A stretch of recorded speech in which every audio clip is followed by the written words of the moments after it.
Assalamualaikum warahmatullahi wabarakatuh.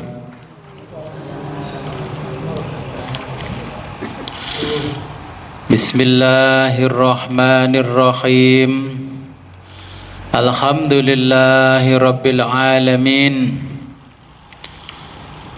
Wassalatu wassalamu ala ashrafil anbiya'i wal mursalin Sayyidina wa maulana Muhammadin wa ala alihi wa sahbihi ajma'in. Amma ba'du, la khawla wa la quwwata illa billahil aliyyil azim. Alhamdulillah, pada sore hari ini kita diberikan kenikmatan yang sangat luar biasa oleh Allah sehingga kita bisa kembali ngaji kitab hadis Sahih Bukhari. Sebelum pengajian ini kita mulai, marilah kita berkirim Fatihah terlebih dulu kepada junjungan kita baginda Nabi besar Muhammad sallallahu alaihi wasallam dan kepada penulis kitab Sahih Bukhari, yakni Al-Imam Abdullah Muhammad bin Ismail Al-Bukhari. Ila khadratin Nabil Mustafa Rasulullah Muhammadin sallallahu alaihi wasallam wa ala alihi wa sahbihi wa ala dzurriyyatihi wa ahli baiti wa jami' ashabil kiram. Syai'u lillahi lahumul Fatihah. A'udzu billahi minasyaitonir rajim.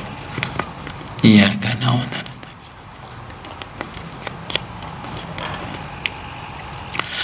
wa thumma ila hadratil imam Abi Abdullah Muhammad ibn Ismail ibn Ibrahim ibn Al-Mughirah ibn Baradibah Al-Bukhari Al-Jufi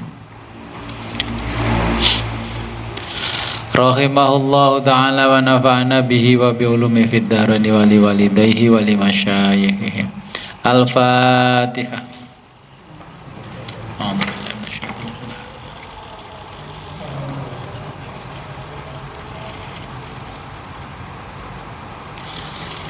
Wa summa ila arwahi abaina wa ummahatina wa jaddatina wa usulina wa furuina wa lal hadirina fi majlisina hadza.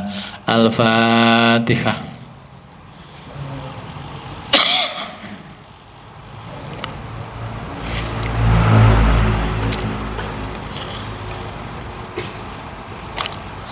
Sampai hadis pinten halaman pinten? 36. Hadatsana Abdullah ibnu Abdul Wahhab.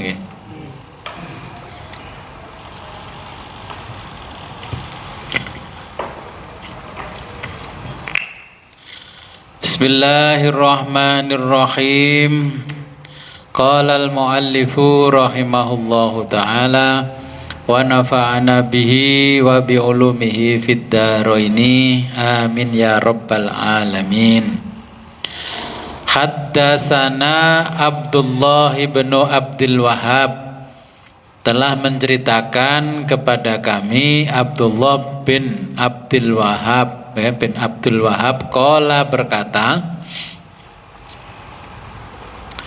qala berkata Abdullah, haddatsana telah menceritakan kepada kami siapa Hamadun Hamad an Ayyuba dari Ayub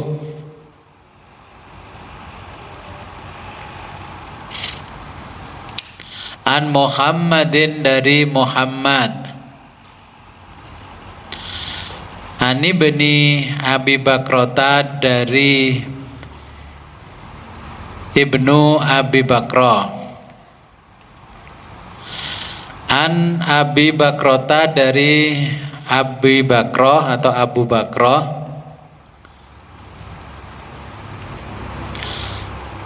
Dzukira menyebutkan siapa an-nabiyyu nabi sallallahu alaihi wa alihi wasallam Qala bersabda,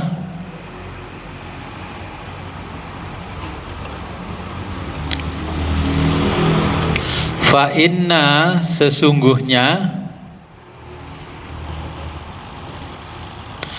dima'akum darah kalian, wa amwalakum dan harta kalian,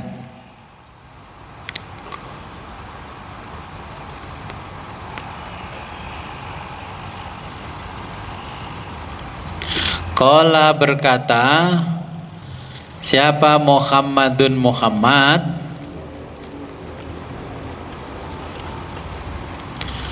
wa ahsibuhu dan menurutnya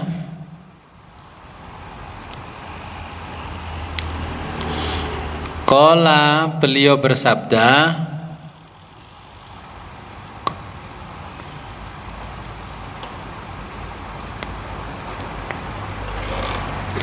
wa a'radakum dan kehormatan kalian,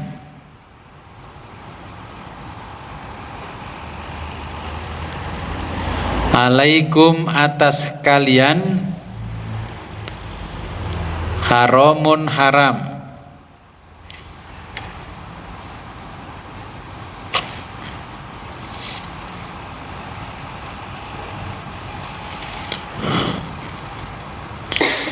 kahurmati yaumikum, kahurmati sebagaimana haramnya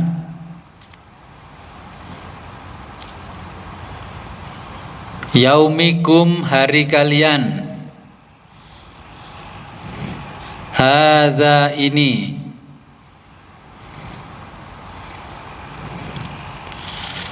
fi syahrikum, fi pada syahrikum bulan kalian, hadza ini,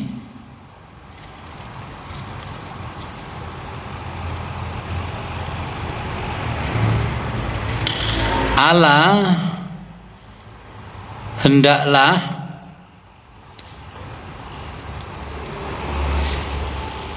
liyuballighi menyampaikan asyahidu yang hadir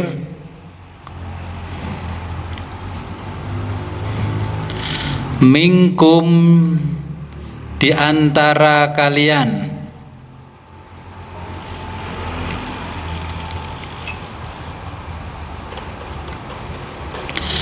al-ghaiba kepada yang tidak hadir,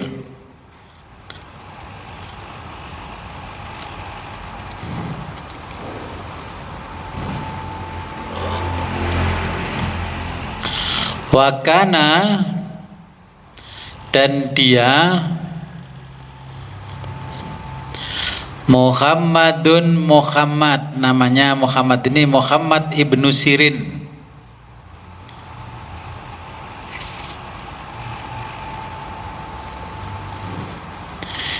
yaqulu berkata, shadaqa Rasulullahi, shadaqa benarlah Rasulullahi Rasulullah sallallahu alaihi wa alihi wasallam,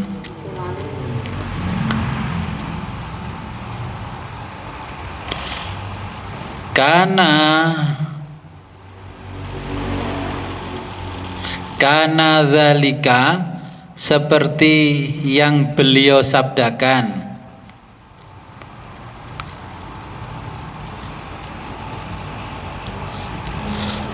ala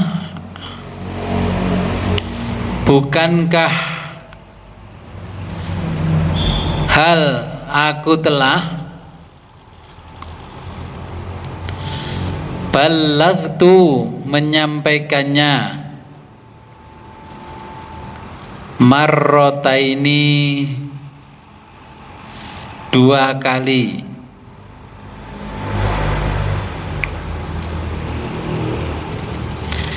Ya, hadis ini termasuk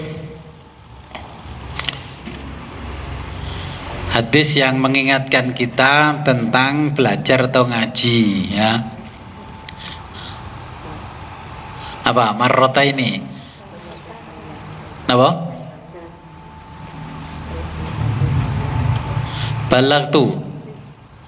Balagtu menyampaikannya. Ala hal balagtu, bukankah aku telah menyampaikannya?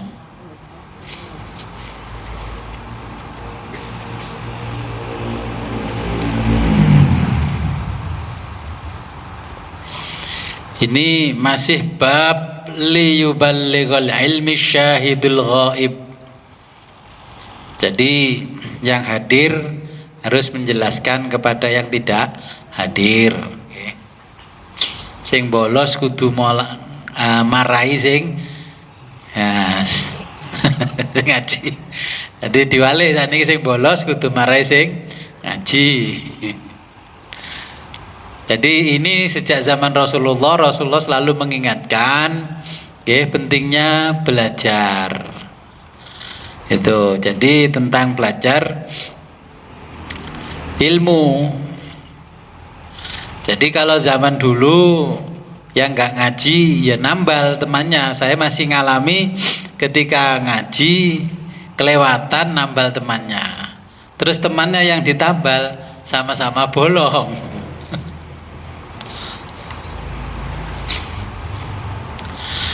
Nah, di dalam ilmu ini Sayyidina Ali selalu berpesan kepada jamaahnya. Sayyidina Ali mengatakan begini, an Aliin radhiyallahu anhu qol. Nah, dari Sayyidina Ali radhiyallahu an qala, berkata Sayyidina Ali, laula khamsa khisolin, kalau tidak ada 4 sifat, lasoron nasu kulluhum solihina, ya, niscaya semua manusia akan menjadi soleh alias ma'rifat. Oke, awaluha, pertama al-qanaatu bil jahli, ya. Oke, qanaah merasa puas dengan kebodohan. Sekarang kan kalau kita melihat di medsos, baru ngaji berapa bulan, ya, wis pengen jadi ustadzah pengen jadi, nah, okay. Nah ini sama, yang pesantren tahunan belum berani ngaji, malah yang ngaji mingguan sudah berani jadi ustadzah. Nah, nggak mau belajar lagi. Nah itulah namanya merasa puas dengan kebodohan, al-qanaatu bil jahli, ya. Ngaji kitab kecil-kecil, khatam cuman 2-3 kitab sudah merasa puas. Ngaji fikih ya cuman takrib puas, gak mau ngaji mu'in, ya, gak mau ngaji lagi di atasnya lagi, minhajut thalibin. Belajar nahwu cukup nahwu wadih, tidak mau imriti, ya, tidak mau jurumiyah, tidak mau alfiyah. Ngaji hadis cukup arba'in, gak gelem ngaji Bukhari, kekandelen Gus Bukhari berjilid-jilid. Ini yang lembaran materi kita tinggal beberapa kali khatam. Mau ngaji apa lagi lek khatam hadisnya ini Bukhari. Dan masih ingin lanjut hadis atau bagaimana? Atau di wisuda?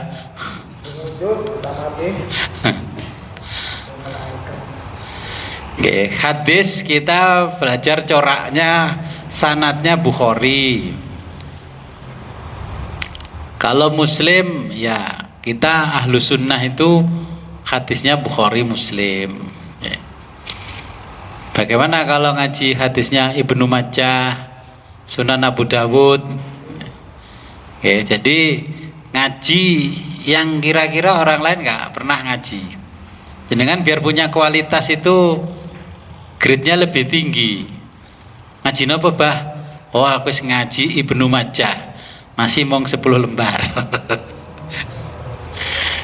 Paling tidak kan kita bisa tahu gaya bahasa perawinya Ibnu Majah.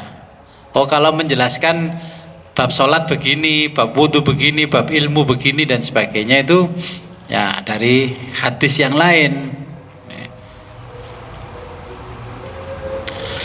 Yang kedua, tentang ilmu ini yang merusak para pencari ilmu adalah al-khirsu ala dunya.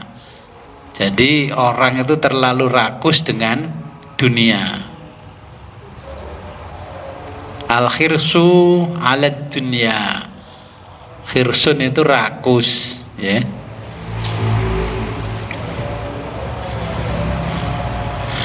Bukannya kita nggak boleh bekerja oleh Nabi, Nabi pedagang, pengusaha, ya bekerja, ya ngaji. Kita biar tidak rakus dengan dunia.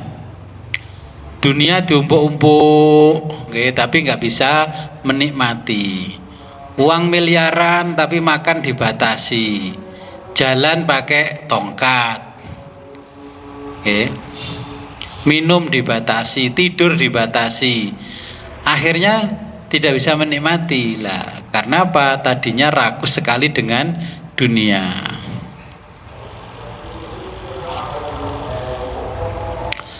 Kemudian yang ketiga, wasuhu bil fadli. Orang itu pelit sekali dengan kelebihan yang dia miliki. Apa pengertiannya pelit sekali dengan kelebihan yang dimiliki? Dulu masih punya motor jelek, temannya, tetangganya pinjem nggak eman. Motornya wis Vario 160 dipinjem teman, saudara, eman. Nah, itulah pelit ya dengan kelebihan nikmat yang dimiliki.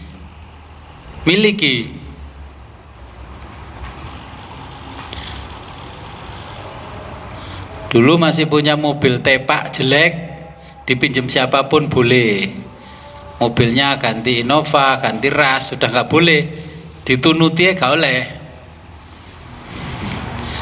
Dulu ketika rumahnya masih biasa, belum keramik, kalau ada yasinan, tahlilan, tibaan masuk rumah. Nah, karena rumahnya sudah bagus, ada kegiatan keagamaan taruh garasi. Loh, jenengan nanti dilihat aja di titik ini di luar-luar sana. Karena eman prabote larang.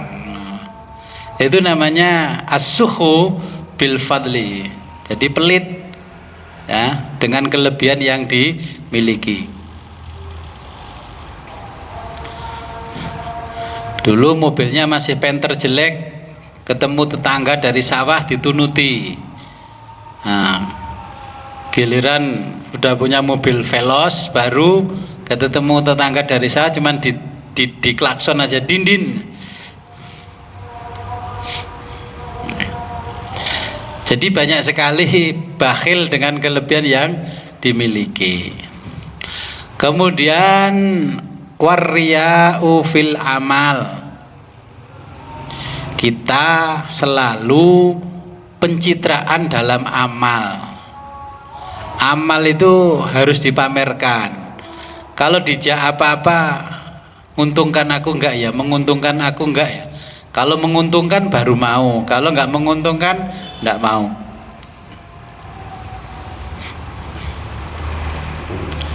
Obah saobah dipamerke. Sekarang pamer itu kan enggak perlu di depan orang. Diupload di medsos, ya, semua kegiatan-kegiatannya diupload. Ini sudah berikan pesan oleh Sayyidina Ali tentang kehidupan kita yang sekarang ini. Warriya'u fil amal. Masih bisa amal Jumat berkah, nasi kotak 10. Wis dipamerno kancane. Alhamdulillah, Jumat ini aku bisa bagi-bagi kotak di Jumat berkah. Kalau yang bagi kotaan 10 kotak Jumat berkah, Abah Zaini, Abah Jalil, saya WA, kaisin tebah ambek kotake. Lek tukang becak, kalau tukang becak dia sedekah Jumat berkah itu 10 kotak, luar biasa hebat. Lek Abah Jalil ya nggak hebat, 10 kotak. Abah Jalil ya 100 kotak. Itu, ini pengertiannya. Okay. Nah, 100 kotak isinya pecel tumpang. Lah, makanya nggak dinilai ibadah sama Allah. Karena apa? Kalau pecel tumpang, tukang becak bisa beli sendiri. Nah, minimal kalau Jumat berkah kotaknya isinya ya empal. Nah, makanan-makanan restoran yang enak gitu loh. Jangan yang biasa dimakan Pak Becak terus dibelikan itu. Kata Pak Becak, kalau nasi pecel tumpang saya bisa beli sendiri. Kemudian yang kelima, al-ijabu birra'yi, senantiasa memuja pendapatnya sendiri. Ya toh. Orang sekarang lega aku. Ya, jadi pokoknya setiap hari memuja pendapatnya sendiri.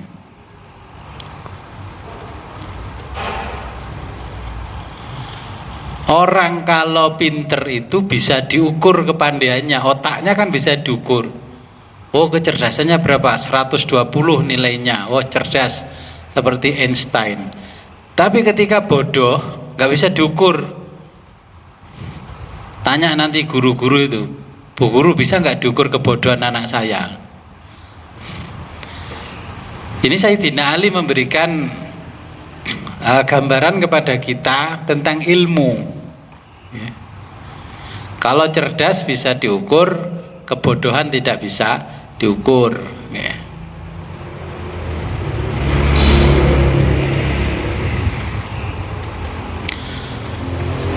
Nah, pesan yang ditekankan di dalam hadis ini al-ijabu birra'yi.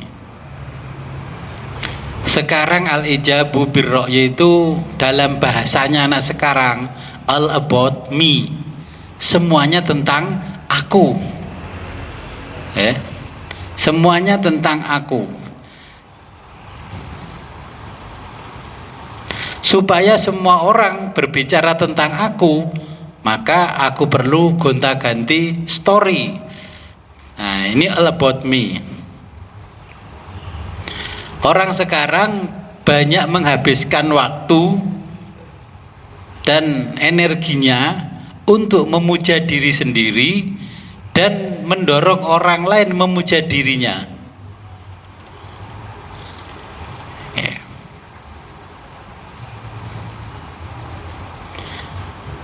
Di mana sekarang tempatnya memuja diri sendiri dan mendorong orang lain untuk memuja dirinya? Ya di medsos, di IG, di FB, di story WA dan sebagainya. Nah, ini yang disampaikan Sayyidina Ali. Ini buktinya Sayyidina Ali kalau ma'rifatullah 1000 tahun ke depan beliau sudah paham dengan apa yang mau dilakukan orang. Ar-ra'yu, ya, al-ijabu birra'yi, selalu memuja kebaikannya, ya, pemikirannya, pendapatnya, supaya orang selalu mengagumiku, selalu menyukaiku. Bagaimana? Supaya orang itu tombol like, share. Nah, ini orang kalau sudah setiap hari all about me, dia punya perasaan feeling special, selalu merasa istimewa, selalu merasa istimewa.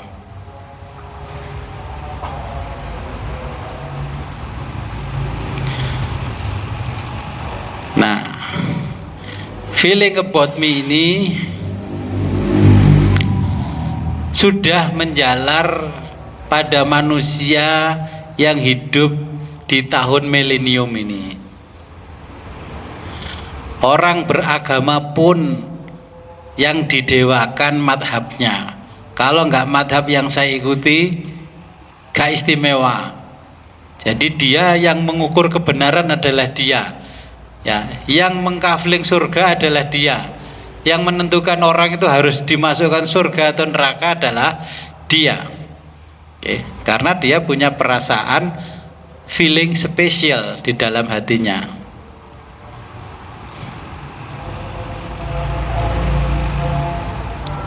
Contohnya dalam setiap hari feeling spesial itu begini, karena saya hafal Quran 30 juz, mertua, suami dan semua orang harus menghargai, karena di dalam kepala saya ada 30 juz.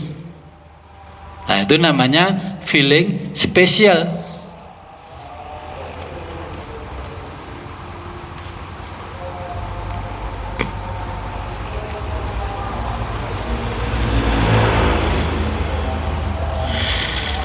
Nah, kemudian orang yang model begitu, kebahagiaan itu bisa dia capai setelah banyak pengikut. Bahasa Inggrisnya follower. Bisa subscriber, wes follower saya banyak, ini banyak, yang like, yang share banyak. Tetapi kesedihan langsung muncul ketika ada orang lain yang berkomentar negatif, tersinggung langsung. Itu ciri orang yang suka memuja dirinya dan pendapatnya sendiri.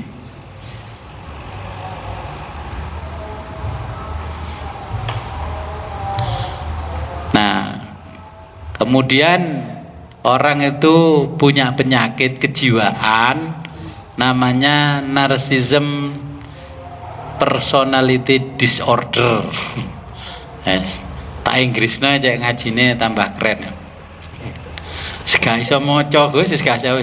Ya nanti gak iso maca, buka YouTube-nya kalau di alon-alon. Narcissism personality disorder. Nah. Ya. Pokoknya di sana tempat isinya narsis. Kalau nggak narsis nggak eksis. Ya. Jadi narsisme itu narsistik. Itu ada kisah zaman dulu di Yunani, ada orang namanya Narsisus. Ya. Orang namanya Narsisus, orangnya ganteng sekali. Semua orang di Yunani tertarik kepadanya. Setiap ada orang tertarik, dia menolak. Ada orang tertarik, perempuan tertarik, menolak. Karena apa? Dia sadar bahwa dirinya itu sangat tampan. Dia eman kalau ketampanannya dimiliki orang lain. Sampai dia tertarik dengan dirinya sendiri. Jadi kata-kata narsis itu berasal dari nama orang Narsisus.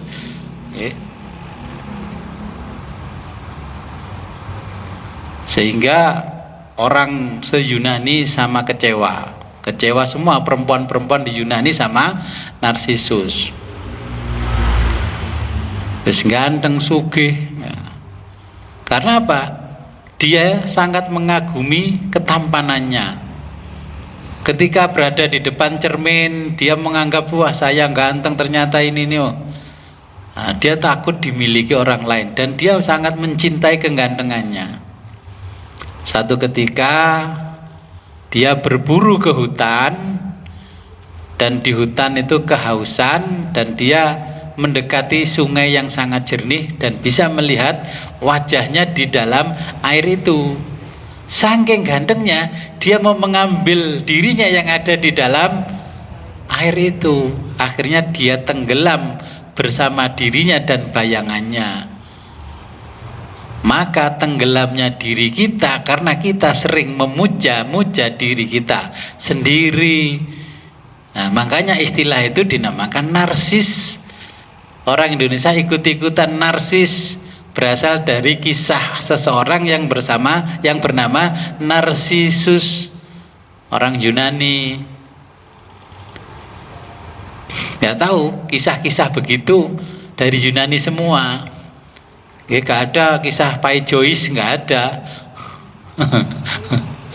Jadi menurut mitologi Yunani, kisahnya di Yunani, Narsisus itu dikutuk oleh dewa, karena menyakiti hati banyak orang. Orang narsis itu nyakiti hati banyak orang.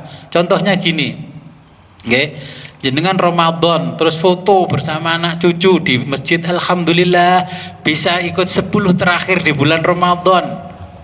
Itu menyakiti semua orang yang melihat foto jenengan. Contohnya apa? Sing jogo toko, ya, karyawan penjaga toko, penjaga pom, penjaga apa bisa seperti jenengan. Ya Allah, enake Bu Kaji, Pak Kaji yo mbak anak putune senang masjid kapan aku iso. Itu nolong seorang yang melihat narsismenya jenengan itu loh. Orang begitu merasa nggak menyakiti orang lain. Alhamdulillah bisa umroh. Terus nak fotone Gus Dur, alhamdulillah bisa kesowan Gus Dur. Lah itulah gaya-gaya narsisus, menjadi narsis. Jadi seperti itu sebenarnya menyakiti hati orang. Jenengan tidak merasakan tukang jogo pom ketika Ramadan, kapan dia bisa ikut sholat tarweh? Kan gak bisa, pomnya tutup jam 09.00. Ya, penjaga toko Alfamart, Indomaret, kapan bisa taraweh 30 hari full 1 bulan penuh?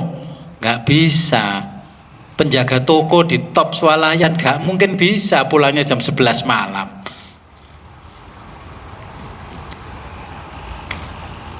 Yeah. Ini kehancuran kita tenggelam itu karena terlalu memuja diri sendiri, okay, menarik orang lain untuk mengaguminya. Nah, ini kata Sayyidina Ali. Pun bab ilmu niki punan, pun khotam. Jadi kenapa orang itu nggak dibikin pinter oleh Allah? Karena kalau ketika ilmunya dimasukkan nafsunya yang kuat, maka ilmu itu tidak jadi baik, ilmu itu jadi buruk sebagaimana nafsunya.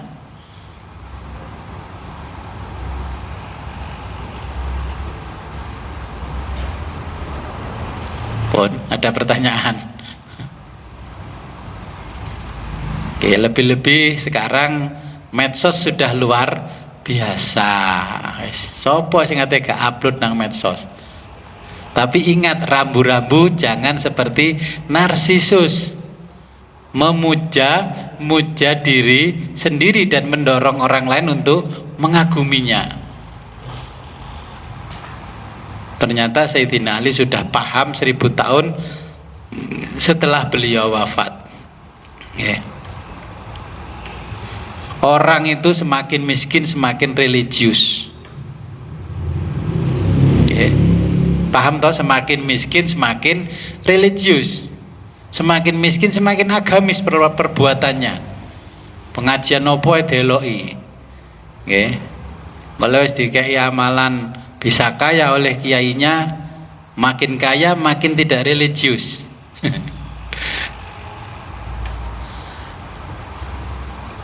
Lah ini fakta yang disampaikan Sayyidina Ali, al-qanaatu bil jahli. Okay. Ngaji itu jangan hanya sama saya, sama yang lain-lain nggak apa-apa ngaji, biar nggak al-qanaatu bil jahli.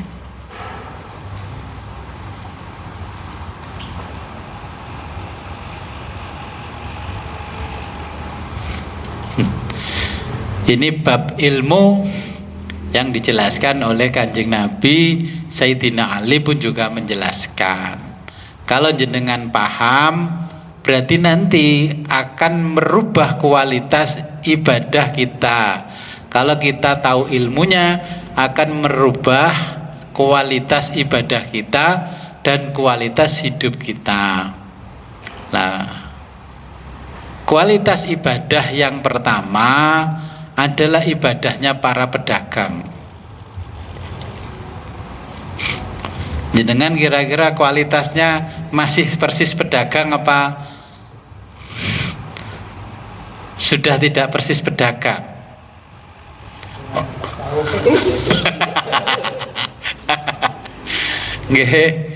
Kalau ibadahnya kita yang diharap adalah pahala dan surga, maka kualitas ibadahnya adalah ibadah para pedagang.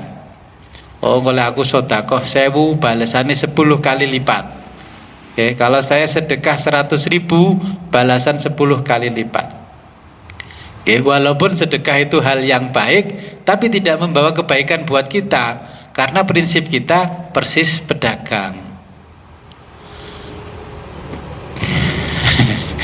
Nah, kalau kita beribadah takut dimasukkan neraka oleh Allah, itu sama dengan ibadahnya para budak yang takut sama majikannya.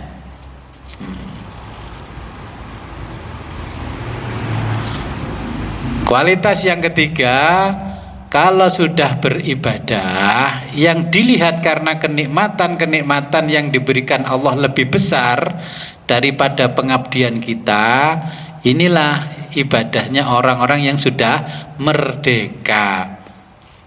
Ya, kualitas yang ketiga inilah yang diharapkan kita bisa menempati kualitas ibadah kita karena ilmu. Ya.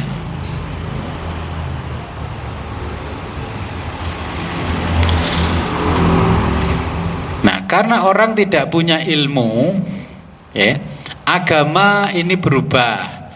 Dari agama, contohnya kalau kita orang Islam, kita bicara Islam, ya. Agama yang resmi kita anut adalah Islam.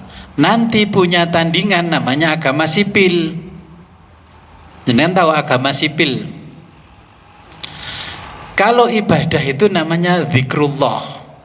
Nah, terus punya ibadah yang di luar agama, tapi itu minta dimasukkan bagian dari agama, namanya ibadahnya agama sipil, termasuk istighosahan, tahlilan. Ya, kemudian orang diajarkan dalam agama membaca sholawat. Sholawatan tidak pernah, tahlilan, zikir tidak pernah. Oke, tapi kalau diajak tahlilan, istighosahan selalu suka. Selalu diamalkan, tapi kalau zikir tenanan nggak diamal, no. Kalau membaca sholawat yang betul-betul sholawat kepada Nabi, tidak ada yang tertarik. Nah, tetapi kalau sholawatan semangat, kemanapun dia berangkat. Nah, inilah yang kedua, ini namanya agama sipil. Orang yang melakukan itu ya ingin diakui bagian dari agama, padahal itu hanya budaya. Ya.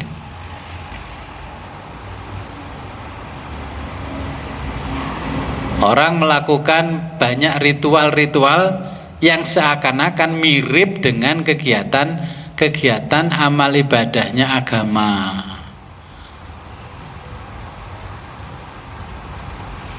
Nah, ini bedanya nanti kalau orang yang berilmu dan tidak berilmu, kualitasnya pasti akan berbeda. Ya. Yang penting jangan al-ijabu birra'yi. Pokoknya jangan memuja-muja diri sendiri. Iki gak bakalan tuntas masjid iki lek tak lunasi utange takmir. Itu kan termasuk al-ijabu birra'yi. Orang satu kampung ini nggak ada yang alim kalau bukan saya.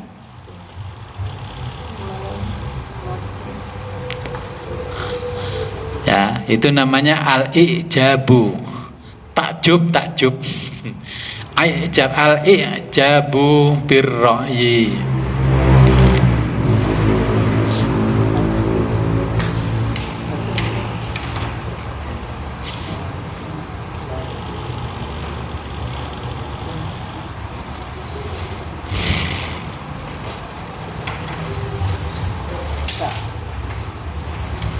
Jadi al-ijabu birra'yi itu termasuk orang yang kena gangguan kejiwaan.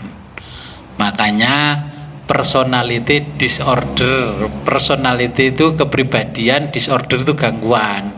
Jadi kena gangguan kejiwaan.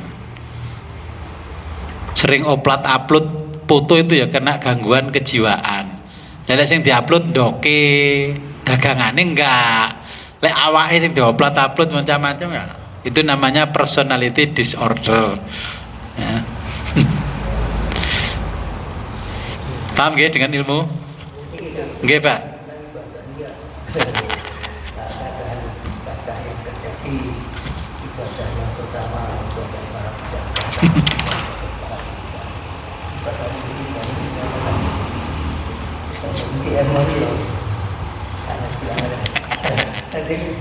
Pertanyaan itu baca sing umum sih kayak macam itu kalau sini kapan ada ya ada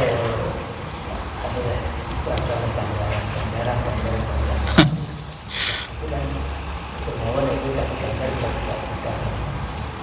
kemudian menentukan bahasa yang sendiri ini kata berbeda.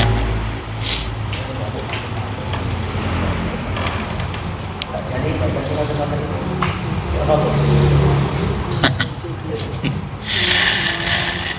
ibadah para pedagang.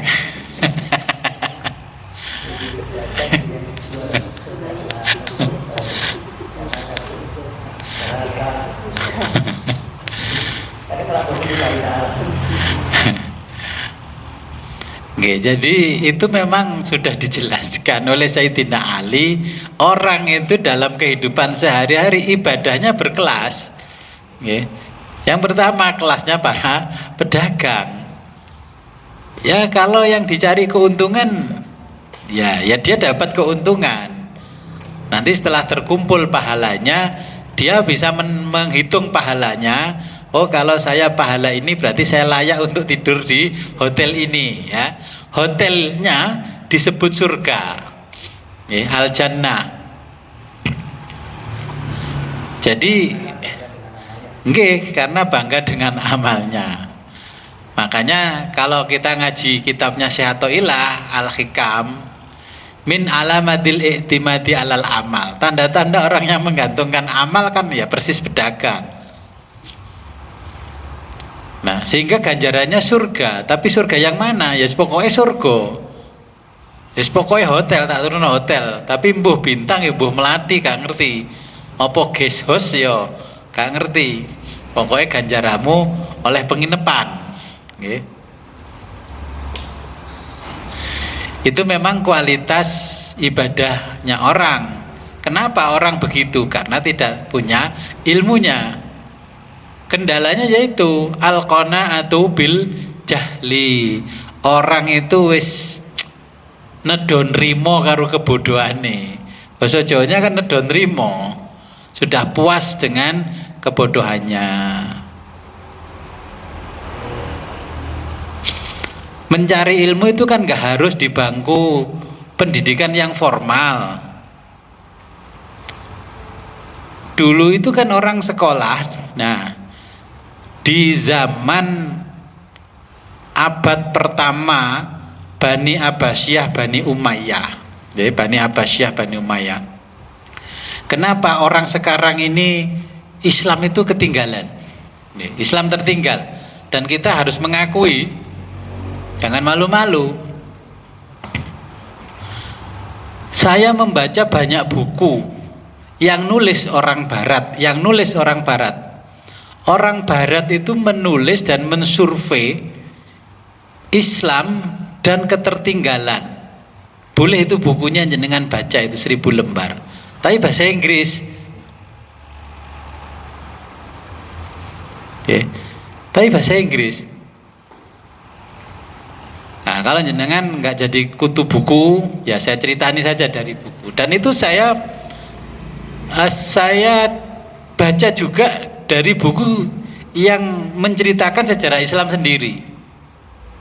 Ternyata banyak juga di sejarah Islam yang tidak diceritakan. Mungkin karena kepentingan Islam. Ya, mungkin karena kepentingan Islam. Bagaimana caranya mengetahui keburukan Islam? Ya dari orang yang membenci Islam. Buku-bukunya orang yang benci Islam saya baca. Nah, dan di situ sebabnya apa? Ditulis oleh sejarawan. Sebabnya apa? Di zaman Nabi Muhammad Ternyata Nabi Muhammad itu sudah membawa perubahan peradaban yang luar biasa, tapi cara berpikirnya orang Arab tetap keliru. Tetap keliru. Oke. Akhirnya Islam berkembangnya di luar Arab. Nabinya orang Arab, tapi berkembangnya Islam di luar Arab. Oke, ada di Irak, di Iran, dan sekitarnya sampai ke Asia Tengah, Asia Selatan. Ilmuwan Islam itu 90% bukan orang Arab. Imam Bukhari ya bukan orang Arab, Muslim bukan orang Arab, Ibnu Sina ya bukan orang Arab, penulis Alfiyah Ibnu Malik 1000 bait yang dihafalkan anak-anak pesantren di Indonesia, iya bukan orang Arab, orang Andalus. Andalus itu Spanyol. Jadi ini berkembang pesat maju karena kurikulumnya. Kurikulumnya umat Islam dulu yang diajarkan sejak SD itu namanya Al-Hikmah. Tahu Al-Hikmah? Sekarang banyak orang bikin madrasah namanya Al-Hikmah, Darul Hikmah. Al-Hikmah itu filsafat. Itu diajarkan dari SD, filsafat. Kedua, kedokteran. Ketiga, astronomi. Kemudian di sekolah yang non formal itu pelajaran agama. Pelajaran agamanya full. Kalau di kita kan madrasah diniyah. Tapi yang sekolah paginya umum. Ya, matematika dipelajari, semua dipelajari. Lah itulah berkembang pesat ilmu pengetahuan berkembang. Contoh, jenengan kan tahu not balok main musik do re mi fa sol la si do si la sol fa mi re do. Tahu toh? Masih garuh bentuknya tahu toh? Ya.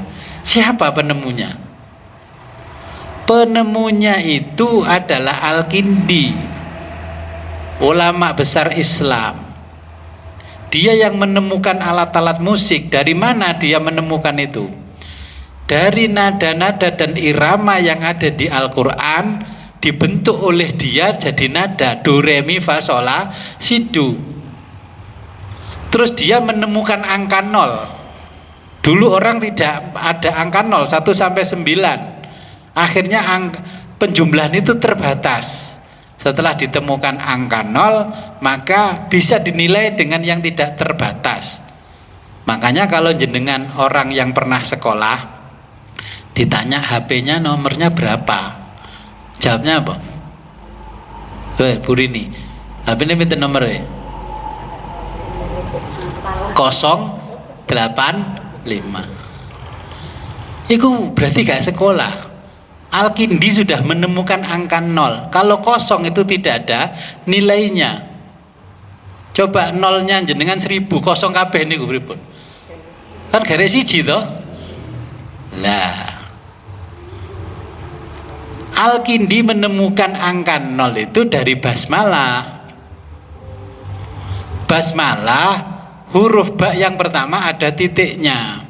Al-Kindi mengatakan dari sinilah bikana maka nabi yakunu ma yakunu, dari satu ini semua ada dan tiadanya ya dari sini. Makanya ketika nulis apa-apa diawali dari sini, basmalah bikana maka nabi yakunu ma yakunu. Saya kalau gambar apa-apa saya awali bikana maka nabi yakunu ma yakunu. Nah, akhirnya ditemukanlah matematika yang berkembang pesat. Dia seorang fisikawan, ya, dia seorang ahli farmasi. Karena dulu ilmu tidak di kotak-kotak. Piano dia ciptakan, keyboard dia ciptakan. Akhirnya yang mengharamkan siapa? Yang mengharamkan musik siapa? Yang mengharamkan ya bolone dewe. Justru musik yang warisan Yahudi dimasukkan masjid. Napa warisan Yahudi? Syekh Abdul Qadir Jailani di kitabnya Sirul Asror menyebutkan yang warisan Yahudi itu tambur dan rebana. Sapa sing gak nglebokno tambur rebana di masjid? Yang penemuan ulama Islam malah diharam-haramkan. Dulu orang Eropa itu datang ke timur, ya ke timur, bukan timur tengah loh ya, ke timur itu untuk belajar ilmu, belajar musik, belajar bikin apa-apa di situ. Optik yang menemukan juga ulama Islam. Semuanya ini ulama Islam. Energi ini juga Islam. Sing nemokno wong Jawa cuman ingkung tok lho. Penemane wong Jawa. Nggih. Karpet niki lho ya. Siapa? Wong Jawa itu ya kelosone pandan dimasukkan masjid setelah dipakai mensucikan jenazah. Nah, jadi karena kita nggak berilmu, yang seharusnya halal diharamkan, yang seharusnya haram dihalalkan. Yaitu karena penjual tambur dan rebana kalah jualan dengan penjual alat-alat musik yang diciptakan dari Al-Kindi itu, dia mengharamkan ini katanya dari barat, katanya dari ini. Itu kan politik dagang. Makanya kalau ada orang yang mengharamkan saya main piano, main keyboard, ya saya guyu. Wong itu dari Al-Qur'an. Gitu. Do re mi fa sol la si do itu. Cuman yang mengembangkan ilmu itu orang barat. Ya. Musiknya Islam masuk gereja, musiknya orang Yahudi masuk masjid. Nah, musiknya orang sinagog. Coba saya tanya jenengan, main rebana ada not baloknya, ada ininya enggak? Setauran bruk.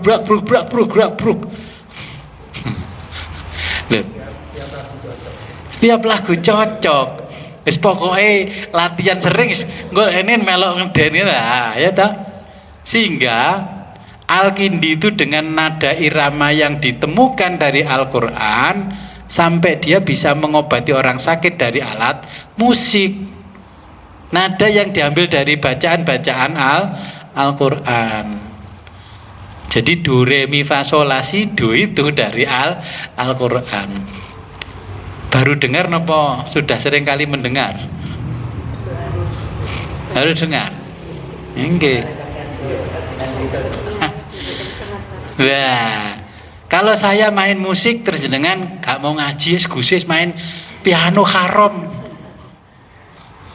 Mulai main rebana halal. Ada Syekh Abdul Qadir Jailani mengatakan kalau sampean suka main rebana dan tambur, penghalang untuk sampai kepada Allah.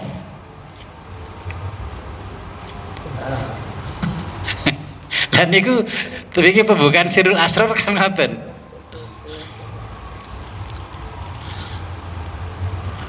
Oke, itu karena nggak punya ilmu. Nah, tentang musik saja jenengan belum ada ilmunya. Besok grup sholawatan diganti, musiknya yang modern itu penemuan ulama Islam, keyboard pianonya yang sudah digital, okay. Terus mereknya Roland, nanti lo drumnya kudu drum sing larang, pianone sing 100 juta, jadi nanggap niku wis mantep ngono. Ora rebana gawenan perak Jombang, tabuhane wabot. Lek gawenan Jepara enteng. Siapa sih ini kamu kabar kata sini kita natural. Yang mengharamkan musik seperti kita itu aku haram atau jawaban. Kok enten jawaban. Kula mboten pro sing haram, kula pro sing halal. Nah, ini yang paling mudah.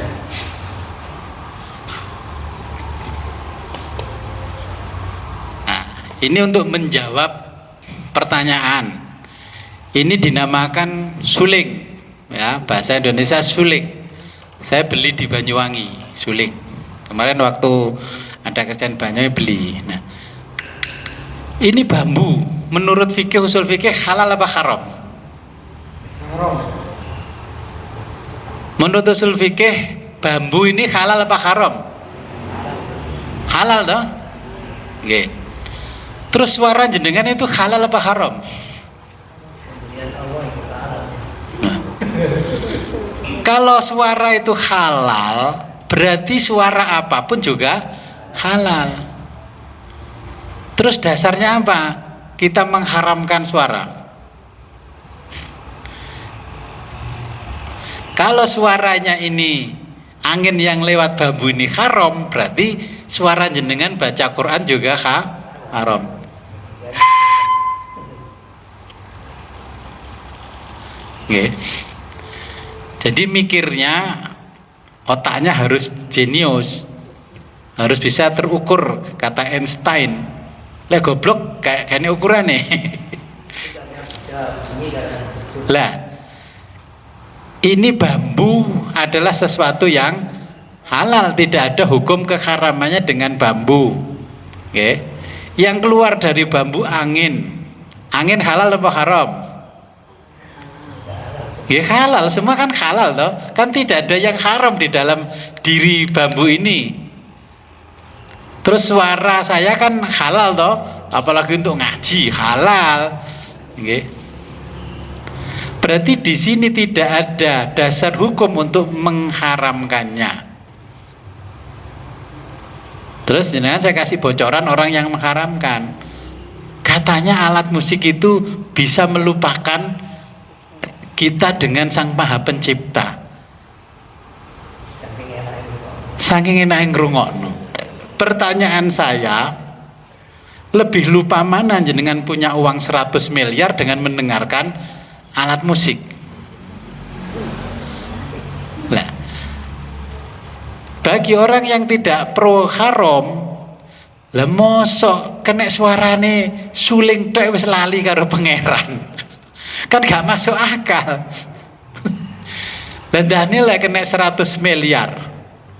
Lek wong lanang duwe 100 miliar, 10 miliar ge nyogok bojone. Ben gelem diwayu.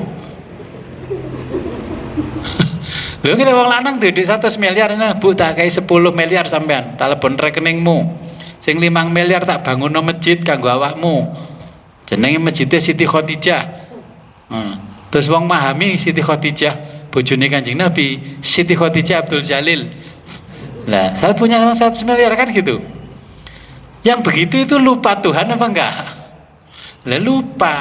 Lah masuk kena suarane sulinge wis mabuk. Oke, jadi ini kan tidak ada unsur yang bisa mengharamkan. Kalau ini suara haram, berarti jenengan baca Quran haram kah dengan bersuara? Pun nggih, saya tidak mempengaruhi jenengan untuk menghalalkan musik. Tapi saya tidak pernah menemukan dalil mengharamkannya. Dan para penemu alat-alat itu mayoritas ulama tasawuf Islam. Yeah. Tapi yang mengembangkan pada akhirnya bukan orang Islam, karena umat Islam tadi diteliti orang Barat, Islam dan keterbelakangan. Di dalam sejarah itu, kenapa umat Islam itu terbelakang dan miskin? Sejak tumbangnya Bani Umayyah, diserang yang namanya Kubilai Khan, cucunya Genghis Khan, tahu? Dulu orang Islam itu kan sudah maju dan peradabannya mengalahkan peradaban Barat dan peradaban semua peradaban. Semua kiblatnya ke Islam, gitu.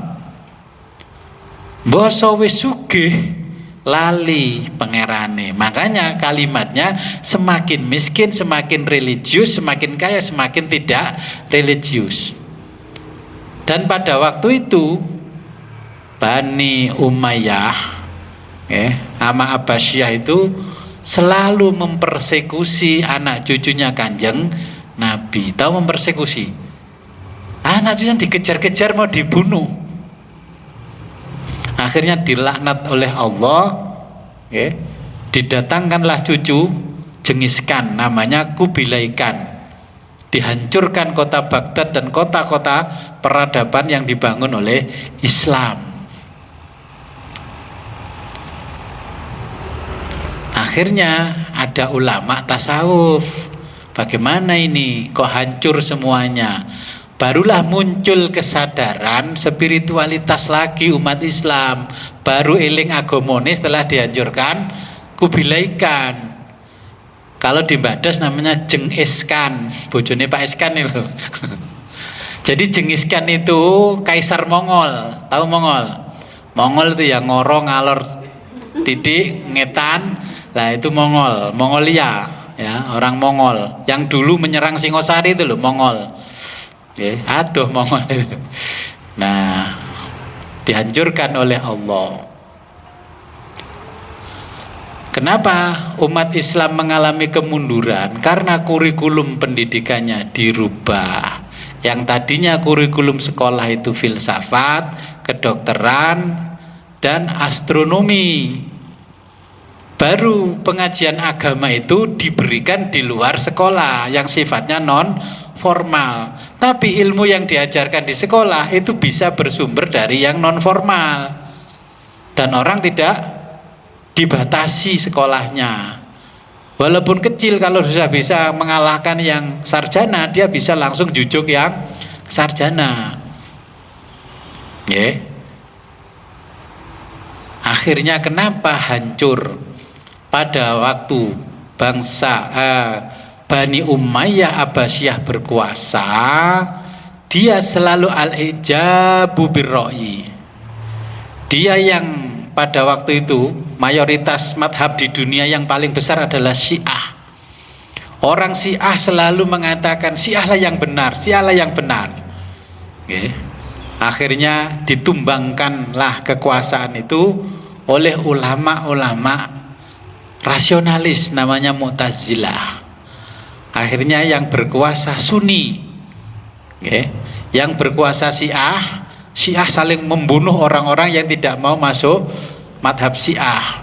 Begitu Sunni berkuasa, orang-orang yang masih mengikuti Syiah dibunuh. Lah ini kan cerita kelam yang tidak bisa kita membuat maju Islam. Setelah peristiwa hancurnya Bani Abbasiyah sama Umayyah, yang tidak bisa membuat Islam maju karena perselingkuhan ulama dengan penguasa. Jenengan ngerti maksudnya perselingkuhan ulama dan penguasa? Sebelum peradaban Islam dihancurkan oleh Mongol, dulu yang namanya ulama itu pengusaha. Untuk bangun sekolah, bangun musola, bangun masjid tidak ngemis pada ulama, pada pemerintah. Gak nge proposal. Sekarang sekolah, masjid nge proposal gak nang pemerintah. Berharap dana bos gak? Lah, itu bedanya ulama dulu. Dia membangun peradaban agama itu gak pernah sepeser pun minta uang dari penguasa. Akhirnya ulama-ulama ini dikondisikan oleh penguasa. Fatwanya di fikih ya harus ngikuti pesanan penguasa. Makanya kenapa jenengan belajar fikih itu bab sholat utek-utek luar biasa banyak. Bab zakat gak blas, infak sodako ndak. Karena ini peninggalan pesanan penguasa.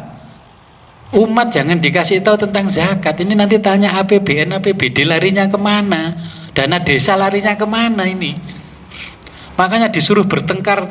Wudhu kalau kurang sasrit gak sah. Sholat gak baca bismillah gak sah. Ya, ini sejarah bukan ngomong kosong.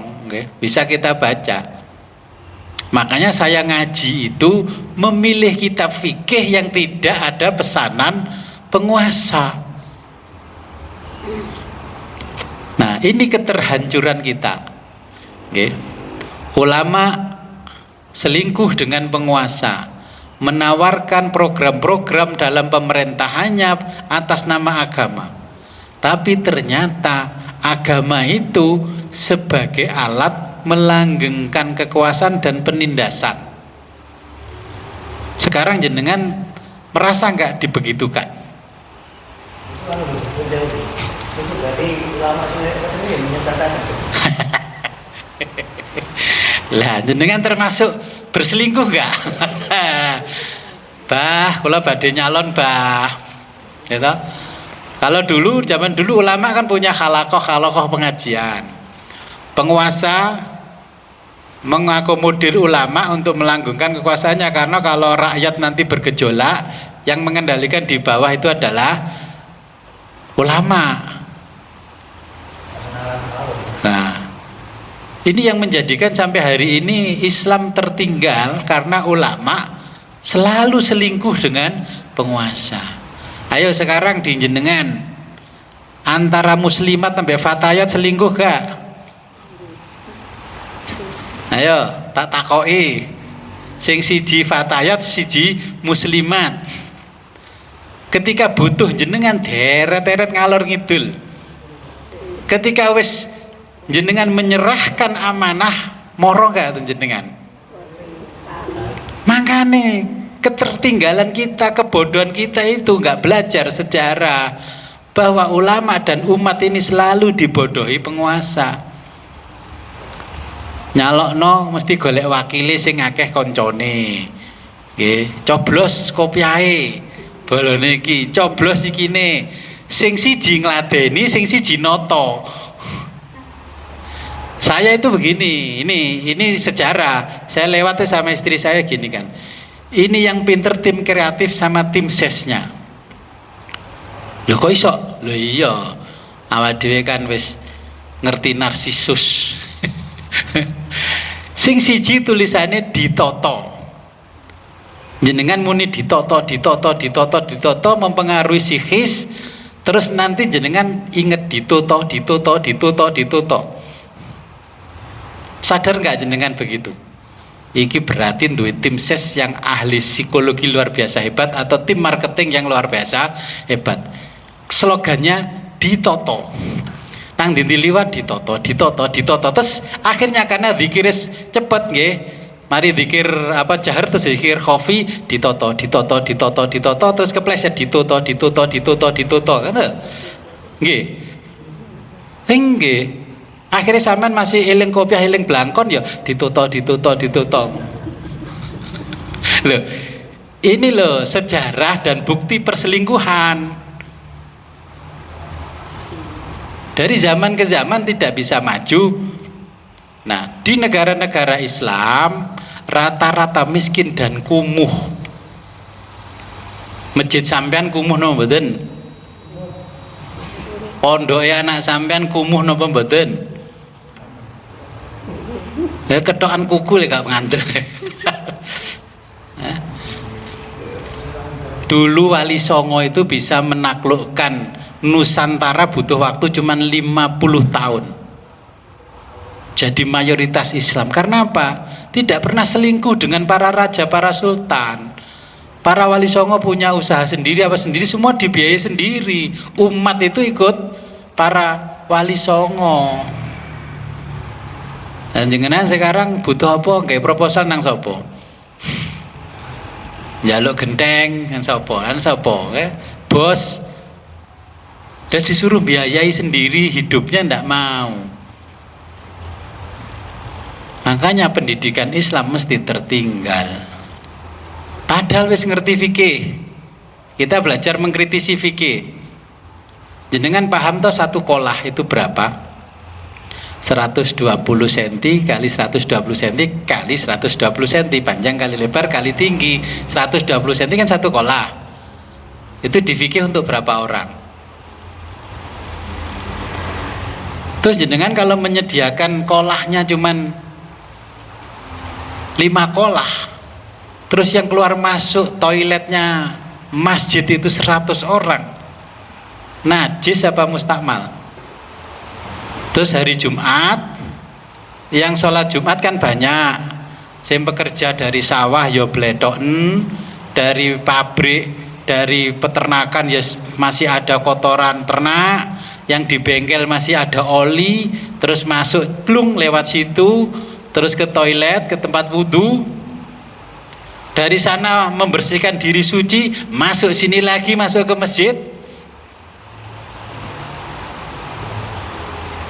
Kira-kira pikiran jenengan maju apa tertinggal? Memang kebodohan itu nggak bisa diukur, kalau kecerdasan bisa diukur. Tetapi kan ya mesti bolone dhewe sing modele ngono kuwi. Ya, saya berpesan kalau jenengan nanti bisa bangun masjid gak usah ngono, kecuali airnya mengalir. Maun jaridun, airnya mengalir, gak mengalir. Jumatan 300 orang dikai cuma 5 kola. Kalau air laut, di sini kotoran manusia, kita wudhu di sebelahnya halal, boleh, karena itu ukurannya laut, bukan ukuran jamban, besi, jeding. Nah, ini ketertinggalan, kita nggak pernah bisa maju. Pertama itu perselingkuhan ulama dengan penguasa yang menyebabkan sampai hari ini ditulis oleh sejarawan begitu. Saya baca yang terbaru, ini profesor orang Islam yang sangat non-Islam, tapi bapaknya dulu jadi jenderal di tentaranya Ottoman. Kenapa yang namanya Turki kok bisa tumbang? Karena perselingkuhannya para ulama dan sultan pada waktu itu. Korupsi luar biasa. Nah, makanya yang namanya Mustafa Kemal Atatürk tidak mampu menghadapi serangan-serangan dari luar dan dari dalam, makanya kerajaannya dibubarkan, diganti republik untuk menyelamatkan bangsa Turki. Orang yang tidak paham katanya kesalahannya, nah, Mustafa Kemal Atatürk. Nah, akhirnya ada Mustafa Kemal Pasha. Pasha itu nama bangsawan Turki. Nah, terus jadi Pasha Ungu. Bapaknya Pasha pinter ya, jenengan anaknya jadi bangsawan Turki. Oke. Jadi ini fakta sejarah. Karena apa? Ilmunya dibatasi. Sekarang kurikulum dibatasi. Ya, itu fakta sejarah. Makanya sekolah-sekolah yang maju-maju itu malah tidak ada uluran tangan penguasa. Oke. Setelah diserang yang namanya Genghis Khan, Kubilai Khan, cucunya Genghis Khan. Kenapa bisa diserang begitu? Karena ada orang yang berkhianat di tengah-tengah kekhalifahan. Akhirnya para pengkhianat itu ditanya oleh Genghis Khan, siapa yang ngasih gaji kamu? Padahal kalau nanti Babilonia, dulu namanya Babylon, antara Irak, Iran sampai terus ke Rusia, nah itu mau dijadikan wilayah gubernur dari Mongolia. Akhirnya dia ditanya, siapa yang ngasih uang selama ini kamu? Ya khalifah. Ini sama khalifah, semua khalifah.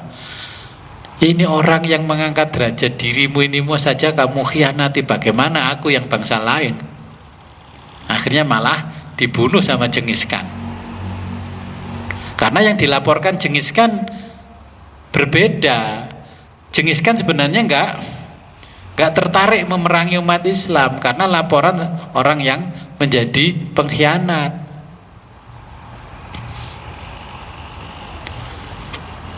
Nah, makanya jadi umat harus cerdas. Kalau lihat ulamanya kok selingkuh, gak usah melok ae.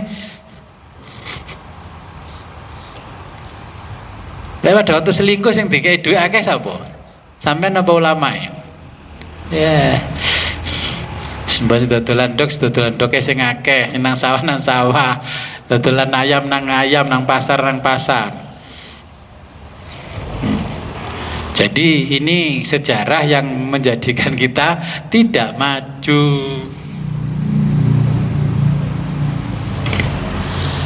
Nah, akhirnya saling membunuh, dan sampai hari ini saling membunuh. Saling membunuh karena apa? Al-ijabu birra'yi. Orang yang Syiah mengklaim bahwa Syiah lah yang paling benar. Orang yang ahlu sunnah mengklaim ahlu sunnah lah yang paling benar. Orang Mu'tazilah mengklaim bahwa Mu'tazilah yang paling benar.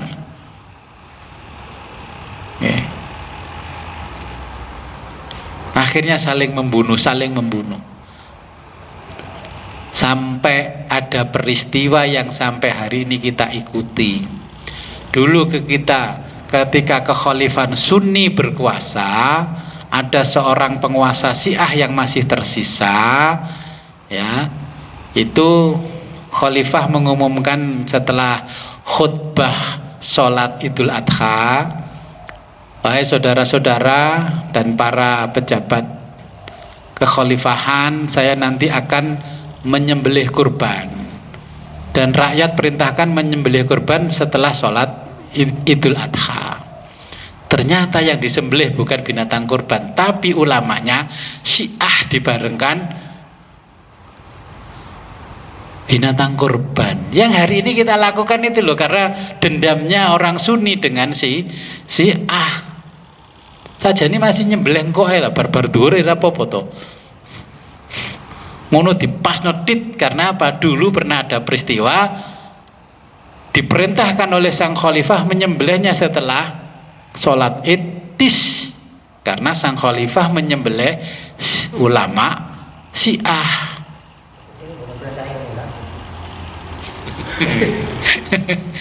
Jenengan cari di hadis, ada nggak perintahnya Kanjeng Nabi tis mari khutbah assalamualaikum assalamualaikum nyembelih binatang korban? Nah, bayangkan sampai kita ikuti tradisinya hari ini.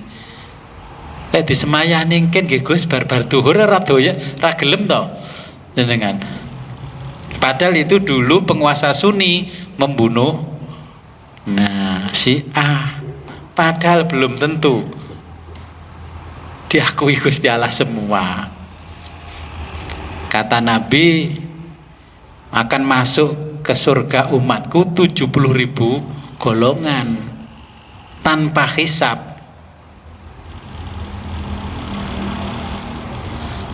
Hadisnya kalau nggak salah, yadkhulunal jannata ummati sab'una alfan, ya, akan masuk golongan.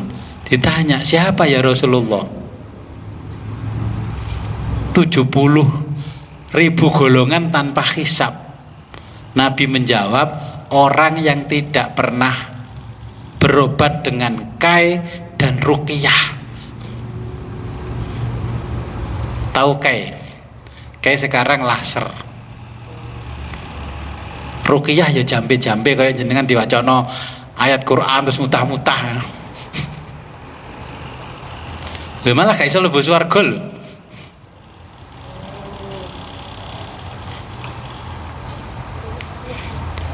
Sekarang digemari sama umat Islam.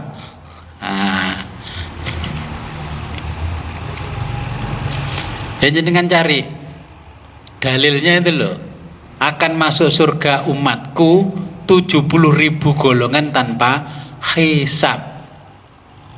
Sahabat tanya siapa ya Rasulullah? Mereka yang tidak pernah berobat dengan kai dan tidak pernah ruqyah. Jenengan pernah di laser mboten? Lah, kamu mlebu swarga. Empere tok tapi. Ruqyah ini sering dijalankan yang seni. Orang Islam, kiai. Kalau pernah antara-antara ya,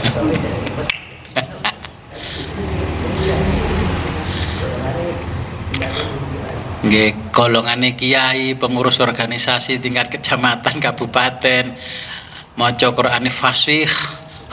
Nggih. Ampun. Lah. Saya meneliti hadis itu. Kenapa begitu? Di hadis yang lain kan Nabi juga pernah menjelaskan ruqyah nggak apa-apa. Tapi di hadis ini kok melarang.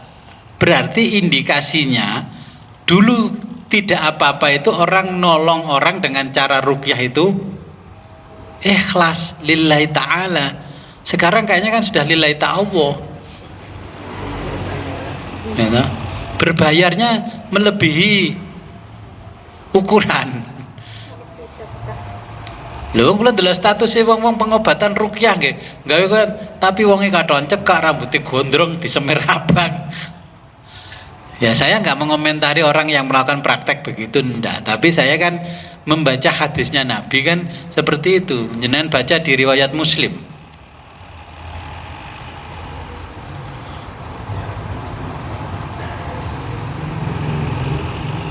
Makanya saya tidak menyunatkan anak, mengkhitankan anak pakai teknologi laser karena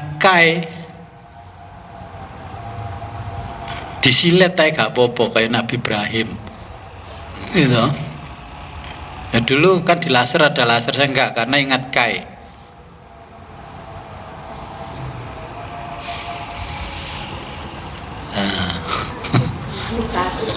Sinten? Oke, memang zamannya laser, tapi kan Nabi sudah memberikan isyarat jangan berobat dengan menggunakan Lalu kepepet Gus. Ya jenenge kepepet kan fikih boleh mengiyakan. Fikih itu kan selalu mengiyakan bila alasannya darurat alias kepepet. Nggih. Pun kira-kira paham. Keterpurukan kita ini karena perselingkuhan. Yang selingkuh itu tidak hanya pasangan suami istri. Nah, kenapa berselingkuh?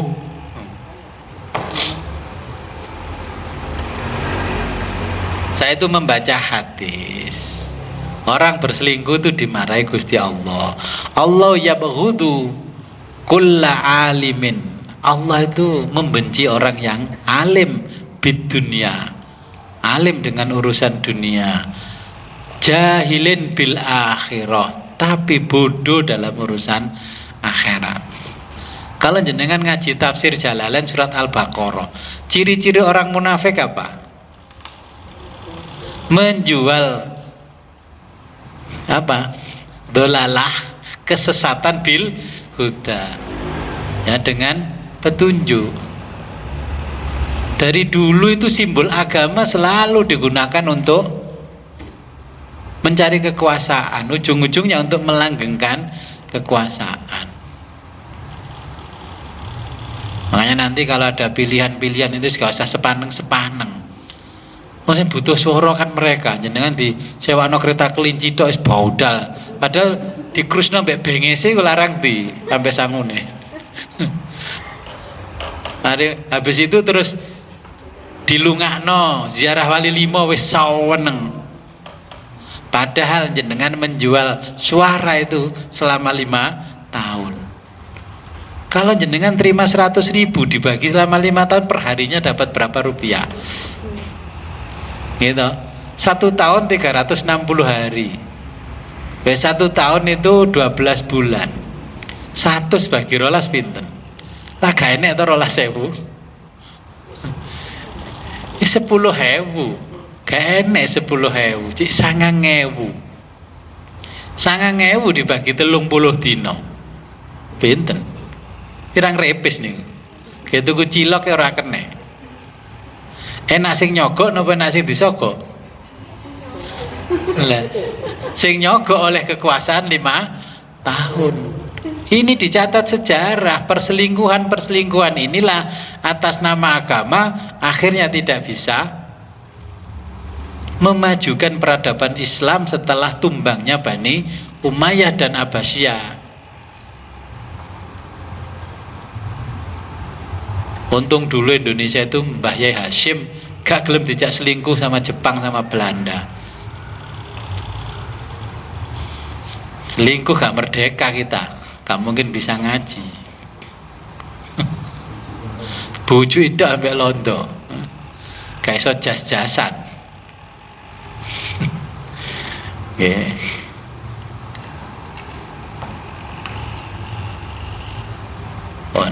Kira-kira main musik niki halal apa haram?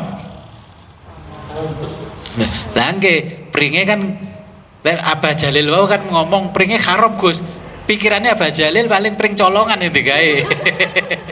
Kita iki pring tuku iki. Iki pring tuku pring kuning ya. Kalau bambu hasil mencuri, haram, keharamannya mencurinya, bukan bambunya. Kalau bambunya materialnya tetap halal ya. Suara angin yang keluar masuk dari sini ya halal. Wong kentute lo gak diharamno. Mosok suara yang indah diharamkan. Nah, logika berpikirnya, kalau suara ini haram, berarti suara jenengan walaupun membaca Al-Quran juga tetap haram. Alasannya yang mengharamkan itu karena hulu. Hulu niku basa Mbada sing ngefly. Kakian ngombe, topi kiai miring terus ngefly. Dan niku lho sing garane ngefly. Lah wong ngene kok ya ngefly. Nggih. Tentang suara, tentang musik, itu kan kalau iring-iring dahulu pasti saya ya tadi itulah dengan ilmu dan itulah dengan agama dan cara itulah dengan seni menyanyi. Nah, itulah golongan dari seni ya. Nah, ternyata Imami lagu-lagu bahwa dia nyanyian tidak orang musik itu kirang indah. Jadi orang mendapat berarti musik itu kan orang mengerti. Inggris ketika ada dosa saya di bawah senang kan bisa main terus bisa saya seluruh ini saya nom biar saya sudah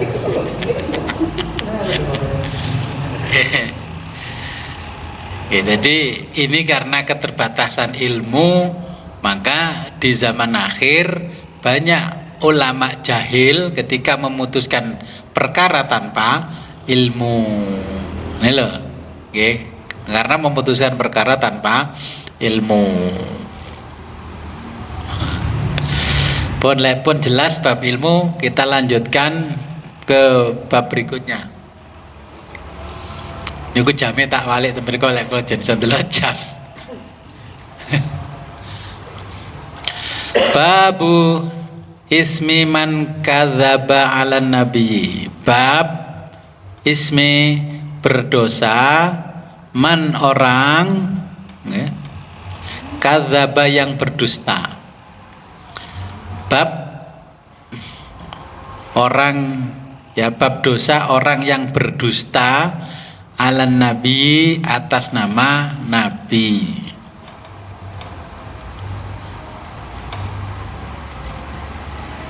Sallallahu alaihi wasallam.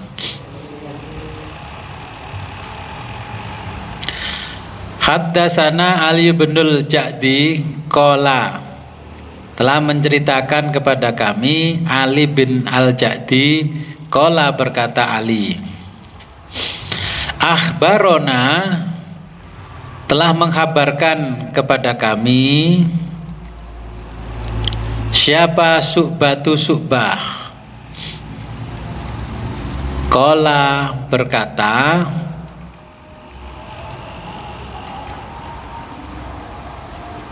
ya, berkata Subah, akhbaroni, menceritakan kepadaku siapa Mansurun, Mansur. Qala, berkata Mansur,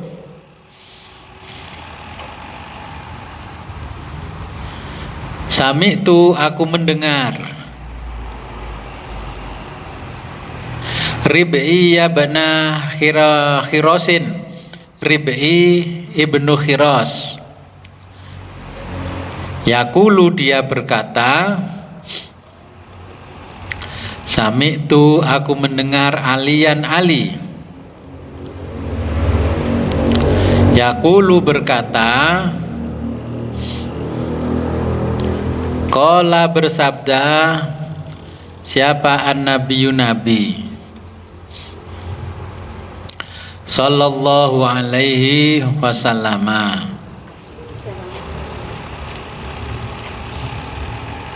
La, janganlah takdzibu, kalian berdusta. Alayya, atas nama aku. Ada yang menerjemahkan terhadapku. Saya pilih atas nama aku. Fa innahu, sesungguhnya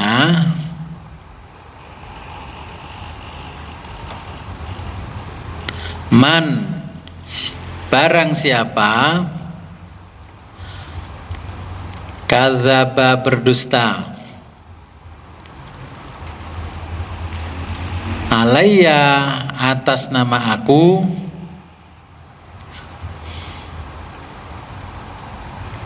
falyalis, maka dia akan masuk an-naro, neraka.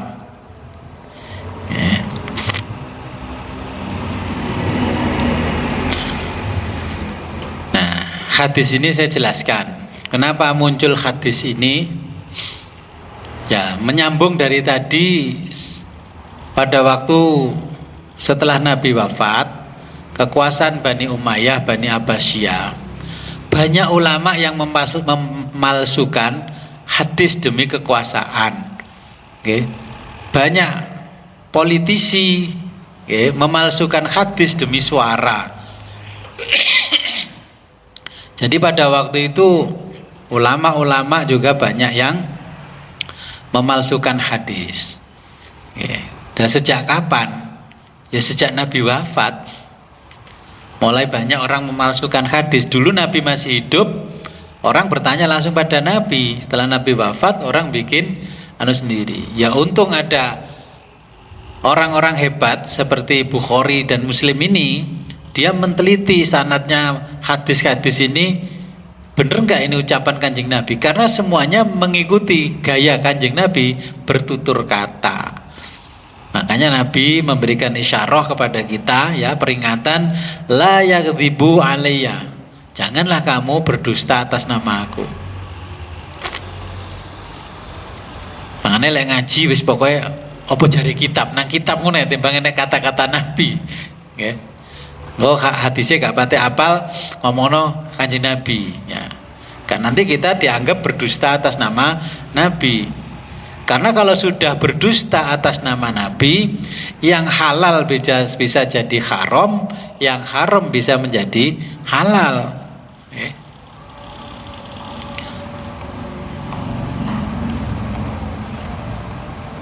Dulu banyak ulama mengatakan pemimpin tidak boleh perempuan, harus laki-laki. Presiden, gubernur, wali kota, bupati, laki-laki. Padahal kan ya gak ada larangan perempuan jadi seorang pemimpin pemerintahan. Dulu kenapa perempuan tidak boleh jadi pemimpin? Karena situasi yang sangat gawat zaman dulu.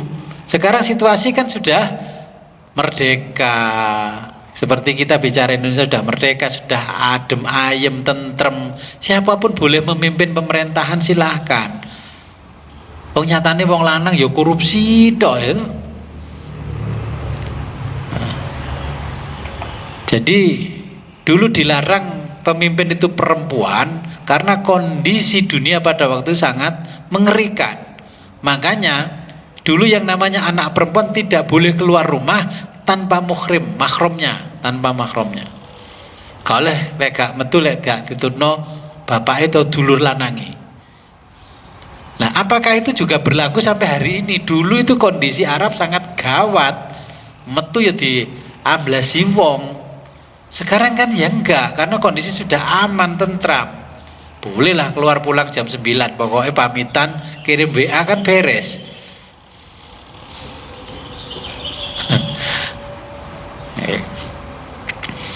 Jadi dulu juga banyaklah politisi, para penguasa dusta atas nama Nabi. Jadi dicarikan dalil-dalil yang mendukung buat kepentingan mereka. Ya tahun 80 orang kampanye ya atas nama agama. Al-Islamu ya'lu wa la yu'la alaih. Al-Islamu ya'lu wa la. Tasih eling toh yang tahun 80 sudah besar. Ya. Jadi menjual Islam, menjual agama.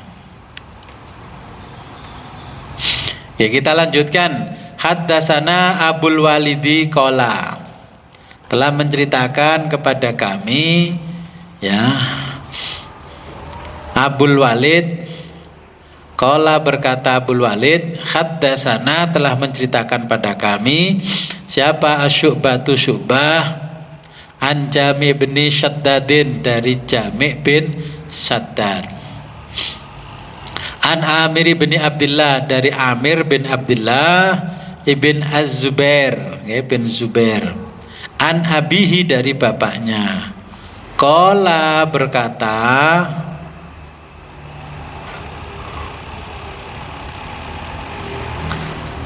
bapaknya, kultu, aku mendengar, aku berkata, li Zubairi, kepada Zubair,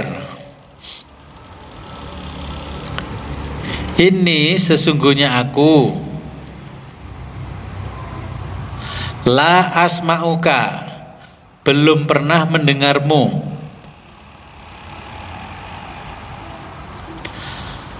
tuhaddisu, membicarakan sesuatu,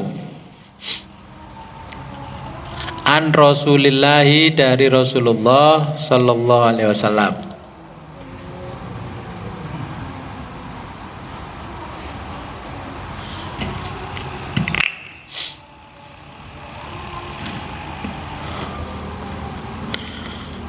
Kama, sebagaimana yuhaddisu, menceritakan siapa fulanun wa fulanun, si anu dan si anu.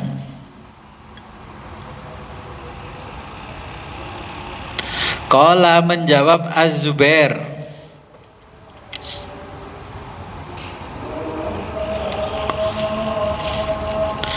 ama, bahwa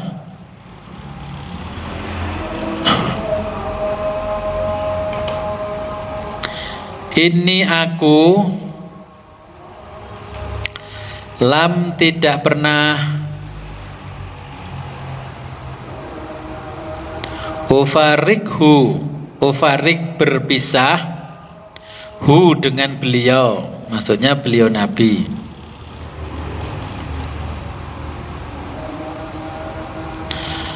Walakin, tetapi,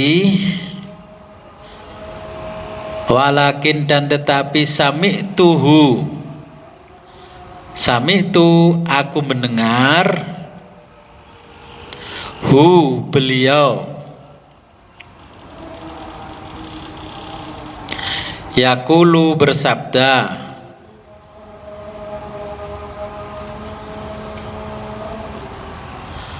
man, barang siapa, kadzaba, berdusta, alayya, atas nama aku,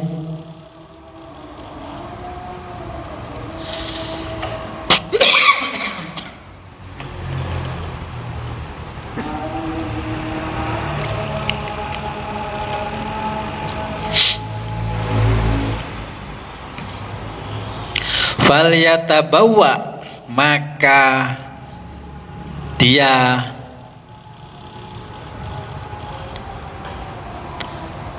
bersiap membeli tiket,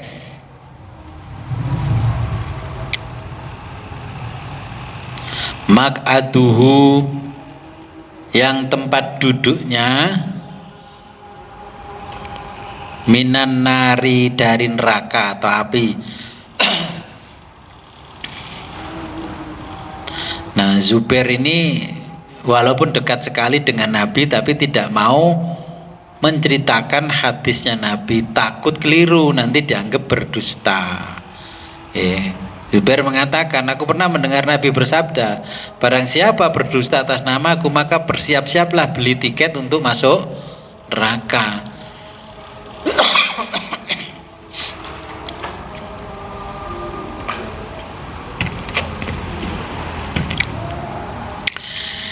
Haddatsana Abu Ma'marin qala, telah menceritakan kepada kami Abu Ma'mar. Qala berkata Abu Ma'mar, haddatsana Abdul Warisi, telah menceritakan kepada kami siapa Abdul Warisi, Abdul Waris. An Abdul Azizi, dari Abdul Aziz. Qala berkata siapa Anasun, Anas.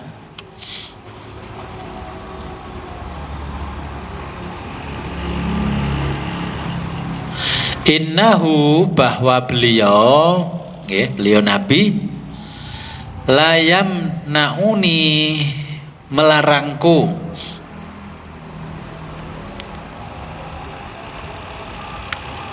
an untuk uhaddisukum, menceritakan kepada kalian hadisan hadis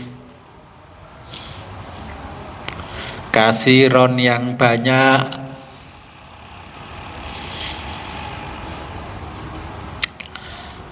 annan nabiyya, bahwa Nabi sallallahu alaihi wasallam, man, siapa atau orang, man, orang, ta'ammada, yang sengaja, alayya, atas nama aku, kadziban, berdusta, fal yatabawa, maka mempersiapkan, maq'adahu, tempat duduknya, minan nari, di neraka.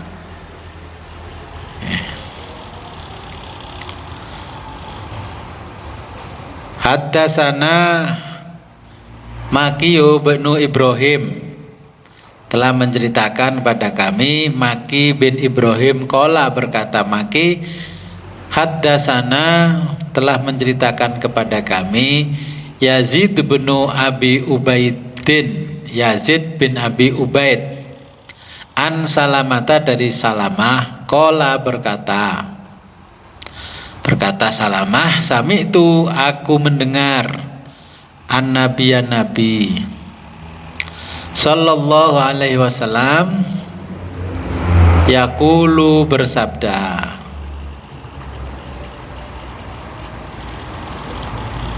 man, orang, yaqulu, berkata, alayya, tentangku, malam, apa yang tidak pernah, aku katakan,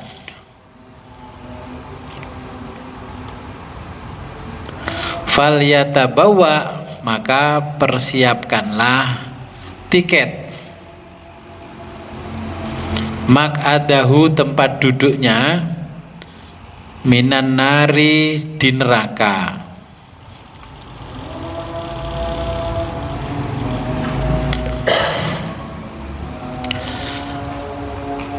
Haddatsana Musa qala, haddatsana, menceritakan pada kami siapa Musa, Musa qala, berkata Musa, haddatsana, telah menceritakan pada kami siapa Abu Uwanah, Abu Uwanah, an Abi Hasinin, dari Abi Hasin, an Abi Sholihin, dari Abu Sholeh, an Abi Hurairah, dari Abu Hurairah, anin Nabi, dari Nabi sallallahu alaihi wasallam. Qala, bersabda Nabi, tasamma'u, berikanlah nama, biismi, dengan namaku,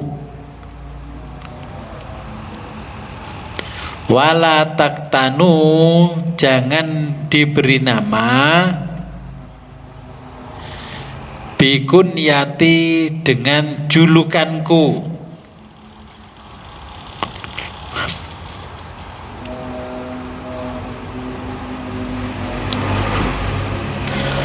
Waman dan orang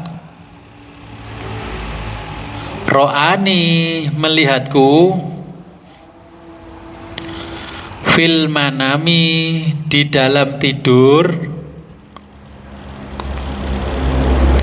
fakot ro'ani fakot maka sungguh ro'ani dia melihatku fa inna maka asyaitona setan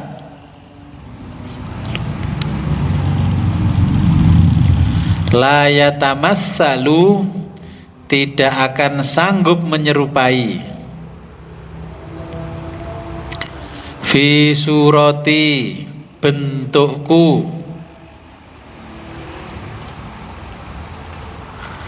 waman dan orang kadzaba berdusta alayya atas nama aku muta'ammidan dengan dusta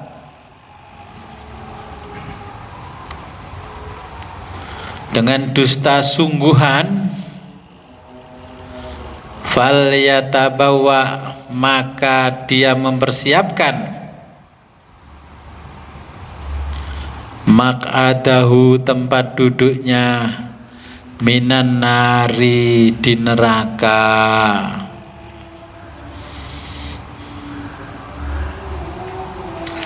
Nah, dari hadis ini ya, supaya kita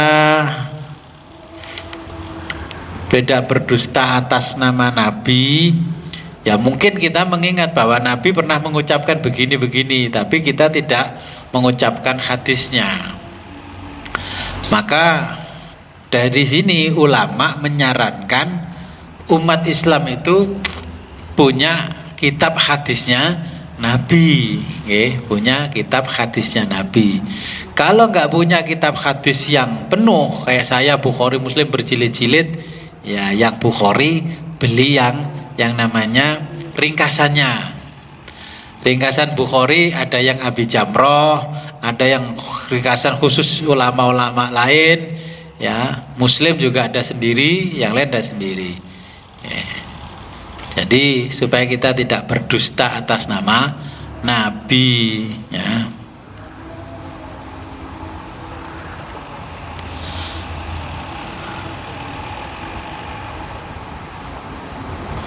Ya. Ada pertanyaan?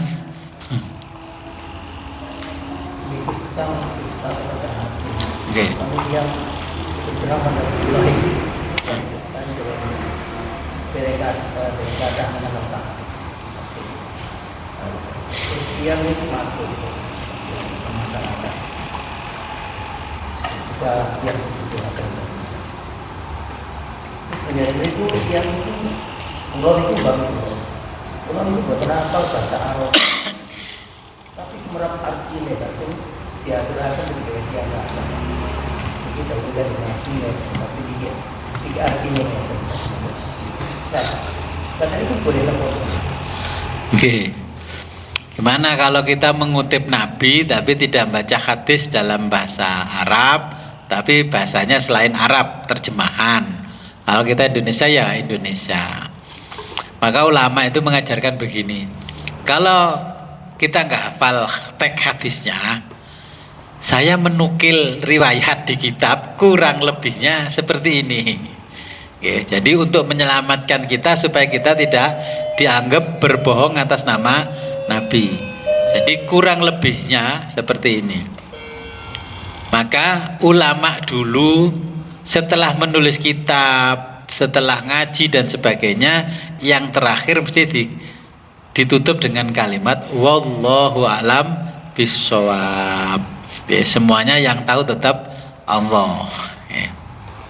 Intinya tidak apa-apa kalau kita nggak hafal, ingat makna katanya dan ingat garis besarnya, Berarti ya kita harus menyampaikan bahwa saya menukil ya dawuhnya Nabi di kitab, kurang lebihnya seperti ini. Ya. Kalau orang dulu itu kan sengaja memalsukan hadis demi kepentingan. Politisi ya memalsukan hadis tentang politik. Ya, banyak sekali. Makanya di himpunan hadis-hadis palsu itu bahkan diduga hadis tentang jinten hitam itu ya palsu. Karena dulu orang Iran panen jinten, panen raya nggak laku, terus bikin hadis katanya ada satu tumbuh-tumbuhan yang bisa mengobati segala macam penyakit kecuali ketuaan dan kematian. Nah, terus disebutkan ada nama habbatus sauda loh ya napa. Sampai hari ini diyakini orang jinten hitam bisa menyembuhkan segala macam penyakit kecuali ketuaan dan kematian. Tapi karena tersugesti itu hadis, akhirnya orang itu minum itu ya barokahnya hadis walaupun dipalsukan, gitu. Orang sembuh minum habbatus sauda. Nggih, karena yakin.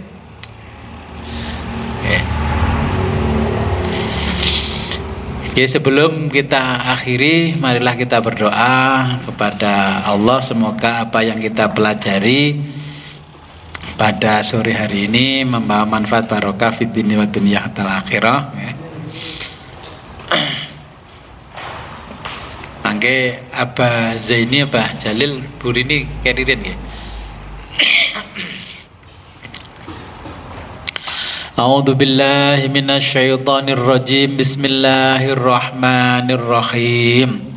Allahumma salli wa sallim ala sayyidina Muhammadin fil awwalin wal akhirin wa barik wa sallim wa radhiyallahu ta'ala an sadatina ashabi Rasulillah ajma'in. Amin ya rabbal alamin. Allahumma faqihna wa faqih talamidana fid din wa 'allimna wa 'allimhumut ta'wil. Allahumma arham ummata sayyidina Muhammad. Allahumma ajbur ummata sayyidina Muhammad. Allahumma aslih ummata sayyidina Muhammad. Allahumma farrij an ummati sayyidina Muhammadin sallallahu alaihi wasallam. Allahumma anfa'na bima 'allamtana wa 'allimna ma yanfa'una wa zidna ilman yaqinan. Walhamdulillahi ala kulli halin wa na'udzu billahi min kulli hali ahli nar. Rabbana taqabbal minna innaka antas samiul alim wa tub alaina innaka antat tawwabur rahim. Allahumma hdina siratal mustaqim siratal ladzina an'amta alaihim minan nabiyyin wasiddiqin wasyuhada'i wassalihin wa hasuna ulaika rafiqa. Dzalikal fadlu minallahi wa kafa billahi alima. Allahumma ya syahidan ghaira ghaibin wa ya ghaliban ghaira maghlubin wa ya qariban ghaira ba'idin ij'al min amrina ya Allah farja wa makhraja ya sharihal mustaskhirin wa ya ghiyasal mustaghisin innaka ta'lamu makana wa ta'lamu halana wa la yakhfa 'alaika syai'un min umurina. Rabbana atina fid dunya hasanah wa fil akhirati hasanah wa qina adzabannar. Wa shalli wa sallim ala jamil anbiya'i wal mursalin walhamdulillahi rabbil alamin. Al-Fatihah. A'udzu billahi minasyaitonir akhirul kalam ihdinas siratal mustaqim wa billahi taufiq wal hidayah wa ridha wal inayah. Wassalamualaikum warahmatullahi wabarakatuh.